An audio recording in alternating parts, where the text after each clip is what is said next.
A couple of community clinic relationships were started in the early 90s at NARA with PCC and their workforce program at Mount Olivet Baptist Church.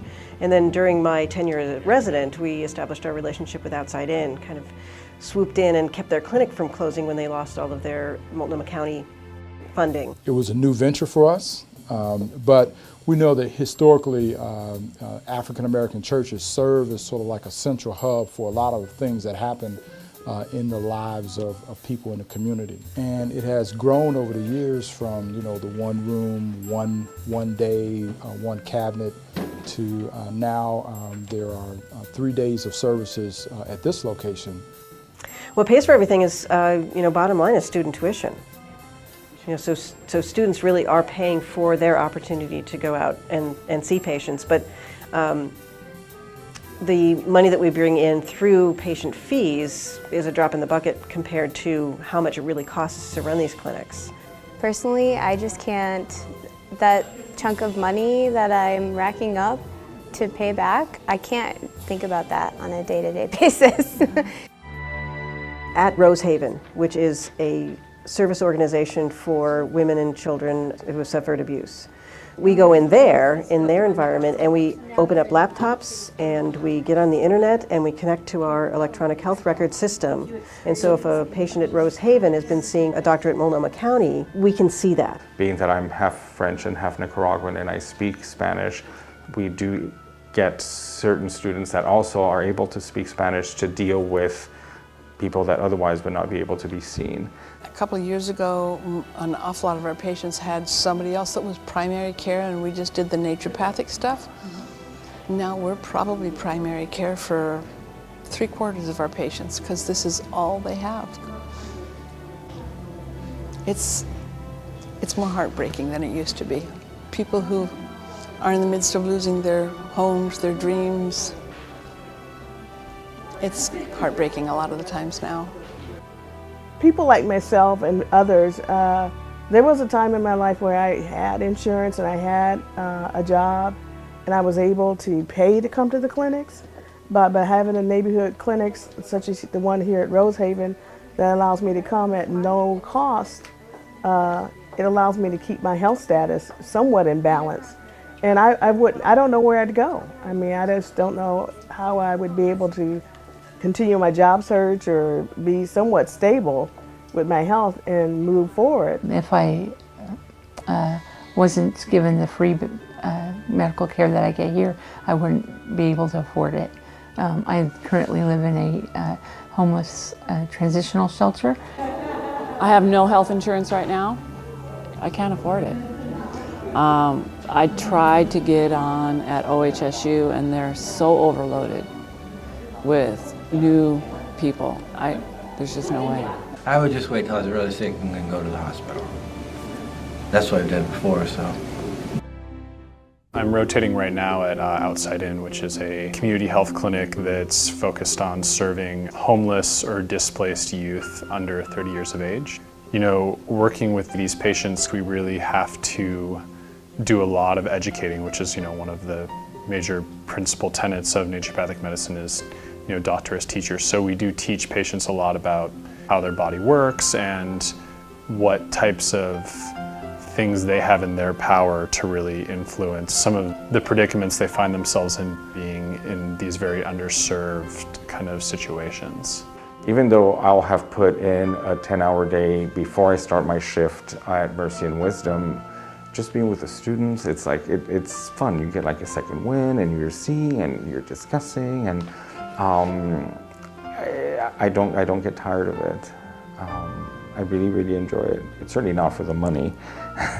This is tried and true medicine that is being passed down through the generations of people, and I'm grateful that the young people are coming into this because it's an old medicine, but we need new people to continue it on. I'm getting a lot of benefit from this as well. It's hard not to get emotionally connected to helping people get better. Like even today, my patient didn't show up and I'm worried about them. Like, what happened?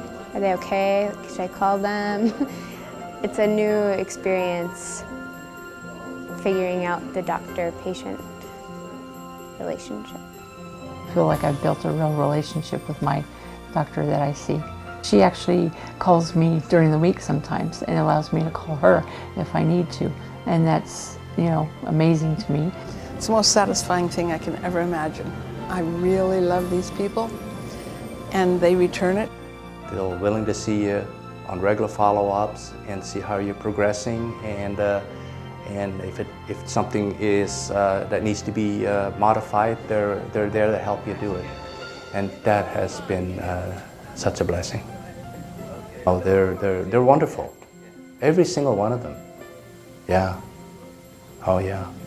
It's so relaxing, and I can come in here and the acupuncturist will sit down and ask me what's going on, and they'll check my pulse. And of course, Charles, their leader, comes over and he's just wonderful. I think it's a win-win-win-win that OHSU really benefits by having the ability to send our patients for this kind of therapy. NCNM benefits in that we can bring our interns into this kind of environment and have them serve in a Western clinical setting. The patients benefit, of course, first and foremost in so many ways by being able to come into a clinic like OHSU where they have trusted relationships with their principal medical doctors and get referred by them to acupuncture and to get it right here in the clinic. I can just see in my own well-being that if I hadn't listened to those other alternatives, I would have been on a medication for the rest of my life that would have done more damage than it would have been doing damage that was totally unnecessary. And it probably wouldn't have solved the problem, and the problem was solved. Extremely thorough. I've had, when I did my first initial assessment, I think it was 2 hours or something like that. I thought they asked me everything. I mean, I've never had any medical professional ask me that many questions.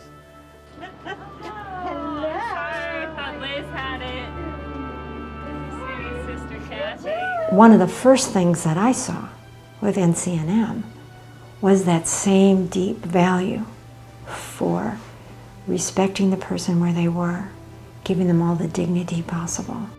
I'm just so grateful that the women can have the kind of care, medical care, that's provided by NCNM, that I don't really have words for it. It just kind of gets to me.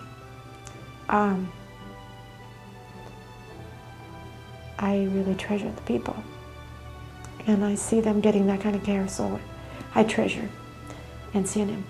So that's what I'm trying to say. I think what our community clinics need most is can I say this? Money. I would say a donation to the NCNM community clinics would immediately be put to very good use.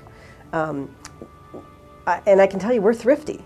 We do what we can with very little. Also, it takes the really generous donations that we get from companies that supply us with some of the medicines that we use for the patients for these community clinics. The supporting NCNM clinics is an opportunity to change a life. I'd say, if you really want to help people, give at this level, because these people are helping the people off the street. So we're coming in with whatever ailments or whatever issues, and they're willing to help, no matter how much money we have or don't have.